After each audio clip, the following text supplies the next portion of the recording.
Question 2. Dear Master, what is the preservation of the 5 precepts from your point of view? Answer. We need to understand firstly about precepts and secondly the 5 precepts. In common sense, precepts are often referred to as forbidden things, things that are allowed to do and things that are not allowed to do. Here, there are some issues that need to be clarified about such as norms and values with the same behavior, but what standards it is based on. For example, in terms of laws, there are regulations on things allowed to do and not allowed to do. As for morality, it is true or false. For cause and effect, karma is good or bad, which means good or evil. Precepts for the Buddhist, both layman and ordained person.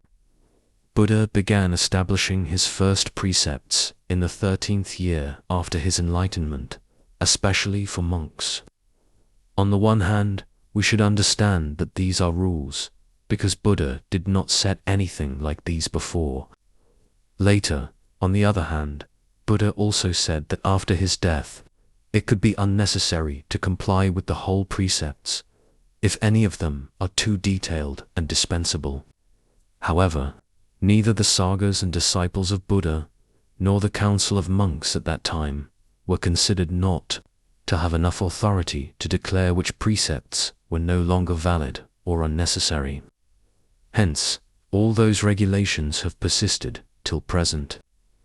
When it comes to the issue based on norms, for an example, an act of slaughter, firstly, in terms of cause and effect, karma, we can see clearly that if it is an evil act, it will operate according to the relationship of cause and effect.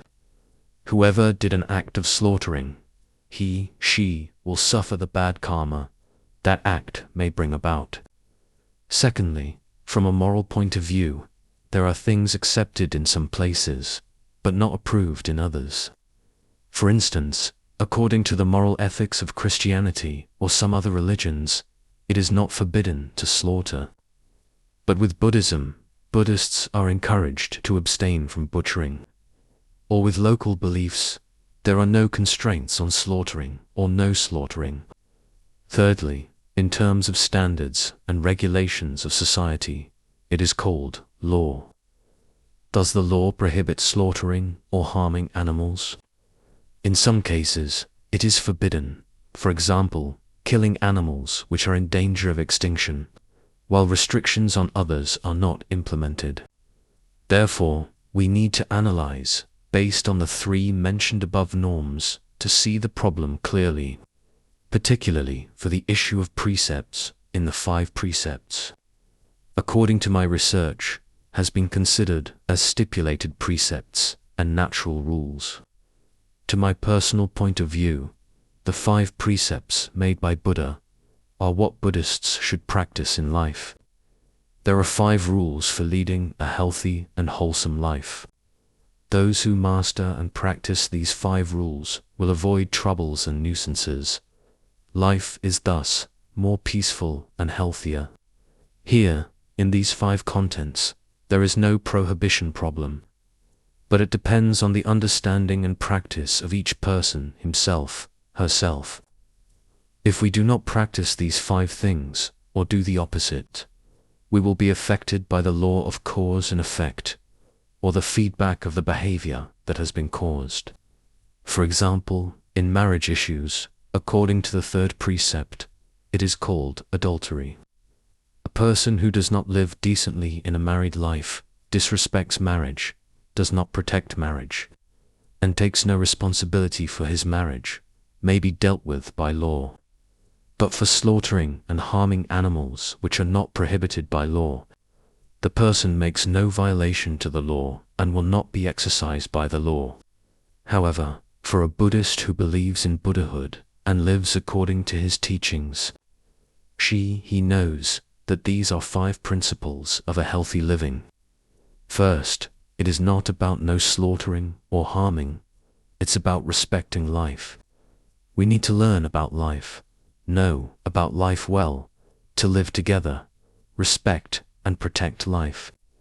With the first precept, slaughtering is only a small matter in a profound meaning of Buddha's teachings. The second precept is staying away from theft. It is not about just taking something from one person or others without having their permission, or even stealing or snatching things belonging to others. The focus of the second content is the ownership. Any individual present in the world is recognized by his/her society for personal ownership and collective and community ownership. If members of a society do not adhere to this principle of life, there will be no more faith in living together. People will even try to rob, harm each other, and there is no limit to stop them. The third is the responsibility of marriage. It is not just about a man or a woman who still lives with their parents or gets married or is virginally violated by others. The main problem is that a married Buddhist must take responsibilities and obligations for his/her marriage. It is being responsible, respectful, sharing, and caring to maintain the happiness of the marriage in the long run. Not just enjoying its initially beautiful things. Knowing about marriage and taking responsibilities for marriage are crucial to protect your marriage. The fourth is staying away from lies, and it is developed into 4 forms: spiteful speech, speaking with malicious intention; telling a lie, lying semi-truthful speech, speaking with an intention of disuniting people; and speaking with made-up stories. These are 4 different forms of lies, but the importance is information. When we transfer information to others in forms of languages, signs, handwritings, or certain signals, the purpose is to communicate. The communicated information must be based on the truth, otherwise we will not be trusted by our partners, resulting in the fact that we are not able to continue to work, trade with each other, or live together. Even in a family, parents, spouses, children, or teachers once they are not honest with each other, there will be no long-lasting trust amongst them.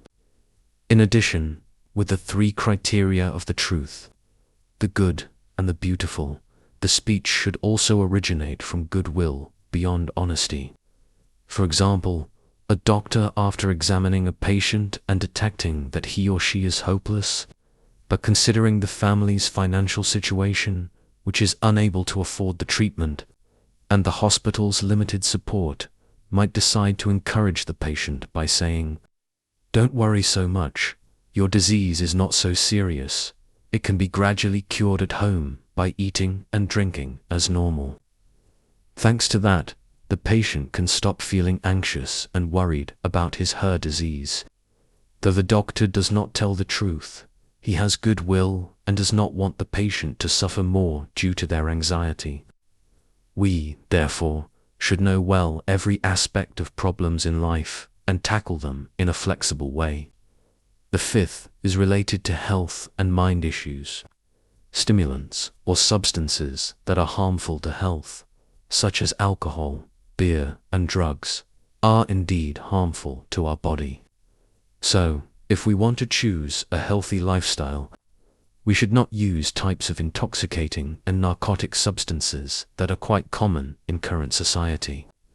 Once we are controlled by these substances, we will no longer be fully cognizant of our senses and easily led by our instincts, lusts, and bad habits. Then, the consequences will be unpredictable. Hence, the Buddha's teachings of the 5 precepts, to my understanding, are the 5 principles of living a healthy life. In some materials that I have read, it is said by the Buddha that human societies, who understand and practice these 5 principles, will extend their life expectancy to 10,000 years.